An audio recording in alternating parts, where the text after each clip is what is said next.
இந்த வீடியோவில் நம்ம என்ன பார்க்க போகிறோம்னா, கடகராசிக்காரர்களுக்கு மே 2026 எத்தகைய ஒரு மாதமாக, பலாபலன்கள் நிறைந்த ஒரு மாதமாக இருக்க போகுதுன்னு பார்க்க போகிறோம்.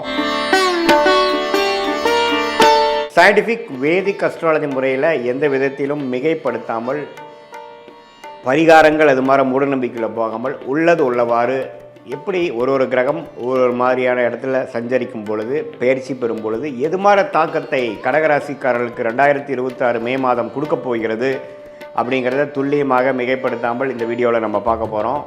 பாருங்கள், கடகராசிக்கு குரு 12ஆம் இடத்திலே நீடித்திருக்கிறார் மாதம் முழுவதும். அதே மாதிரி சனி 9ஆம் இடத்திலும், ராகு 8ஆம் இடத்திலும், கேது 2ஆம் இடத்திலும் நீடித்திருக்கிறார்கள். எந்த வித மாற்றங்களும் மே மாதம் இருக்க போகிறதில்லை. ஜூன் மாதத்துக்கு அப்புறம் ஆகிற குரு பயிற்சி தான் பார்த்திங்கன்னா கடகராசிக்கு ஒரு அற்புதமான ஒரு பயிற்சியாக வந்து ராசிக்குள்ளேயே வரார். அதை அப்போ நம்ம அப்புறம் பார்ப்போம்.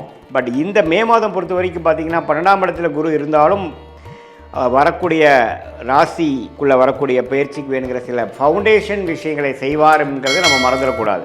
ஸோ அடுத்த கட்ட நடவடிக்கை நல்ல முன்னேற்றம் அது மாதிரி சில விஷயத்துக்கு வேணுங்கிற அடிப்படையான சில விஷயத்தை கொடுக்கக்கூடிய ஒரு அற்புதமான மாதமாக கடகராசிக்காரர்களுக்கு 2026 மே மாதம் வருகிறது.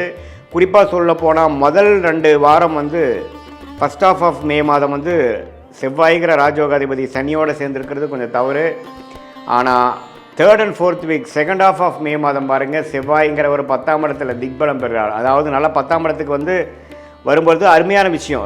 அவரோட வீட்டுக்கு அவரே வரார். ஸோ ராசிக்கு 10ஆம் இடத்துல வருவது வந்து ராஜயோகாதிபதி வருவது தொழிலில் முன்னேற்றம், நல்லாவே வந்து வாழ்க்கையில் என்னென்ன செய்யணும்னு நம்ம ட்ரை பண்ணோமோ அதெல்லாம் கிடைக்கக்கூடிய அமைப்பு இருக்குது. அதே சமயத்தில் சுக்கிரன் 11ஆம் இடத்துல லாபஸ்தானாதிபதி 11லே இருக்கிறார். மாதத்தின் செகண்ட் ஆஃப் பார்த்திங்கன்னா 12ஆம் இடத்துக்குள்ள வந்து குருவோட சேர்றார். ஸோ அதெல்லாம் பார்த்திங்கன்னா சுப விரயங்கள் செய்யக்கூடிய அமைப்பு, பண வரவுகள் நிறையா வரக்கூடிய அமைப்பு, வெளிநாடு பிரயாணங்கள், குடுக்கல் வாங்கல நல்ல விஷயங்கள், இம்போர்ட் எக்ஸ்போர்ட் அப்படிங்கிற மாதிரி பல நற்செய்திகள் வரக்கூடிய ஒரு அற்புதமான செகண்ட் ஆஃப் மே மாதமாக கடகராசிக்காரர்களுக்கு 2026 உண்டு, மே மாதம் உண்டு. அதே மாதிரி சூரியனும் பார்த்திங்கன்னா 10ஆம் இடத்துல இருக்கிறது அருமை.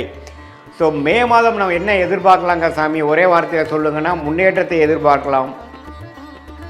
தொழிலில் மேன்மை, வேலையில் முன்னேற்றம், ப்ரொமோஷன் எதிர்பார்க்குறவங்களுக்கு கிடைக்கும். அதே சமயத்தில் நல்ல ஒரு அபிவிருத்தி, நல்ல சேஞ்சு, ஒரு ஜாப்லேருந்து இன்னொரு ஜாப் மாறுறது, மாணவர்களுக்கு நல்ல ஒரு ஃபோக்கஸு, நல்ல ஒரு ரிசல்ட்ஸு. அதே சமயத்தில் விளையாட்டுத்துறையில் இருக்கிறவங்களுக்கு நல்ல ஒரு அமைப்பு, மருத்துவத்துறையில் இருக்கிறவங்களுக்கு நல்ல பெனிஃபிட்ஸு, ரெகக்னிஷனு, மீடியா துறையில் இருக்கிறவங்களுக்கு நல்ல அமைப்பு, வெளிநாடு தொடர்பு இருக்கிறவங்களுக்கு நல்ல ஒரு கான்ட்ராக்ட், நல்ல ஒரு ப்ராஜெக்ட். அது மாதிரி கடகராசிக்காரர்களுக்கு இதுவரைக்கும் ராகு 8லேருந்து கேது 2லேருந்து ஒரு மாதிரி அப்ஸ் அண்ட் டவுன்ஸ் போயிட்டுருந்து. குறிப்பாக ஃபஸ்ட் ஆஃபுமே பார்த்திங்கன்னா ராஜயோகாதிபதி செவ்வாய் 9ஆம் இடத்துலேருந்து அப்பா விஷயங்கள், பூர்வீக விஷயத்தில் சில பாதிப்புகளை கொடுத்துட்டு இருந்தது. மே 2nd வீக்கிலிருந்து பார்த்திங்கன்னா நல்ல மாற்றங்களை கொடுத்து அடுத்த வரக்கூடிய குரு பயிற்சிக்கு ஒரு அற்புதமான ஃபவுண்டேஷன் பிளாட்ஃபார்மை கொடுக்கக்கூடிய ஒரு மாதமாக மே 2026 வருகிறதுங்கிறது நம்ம தெரிஞ்சுக்கணும்.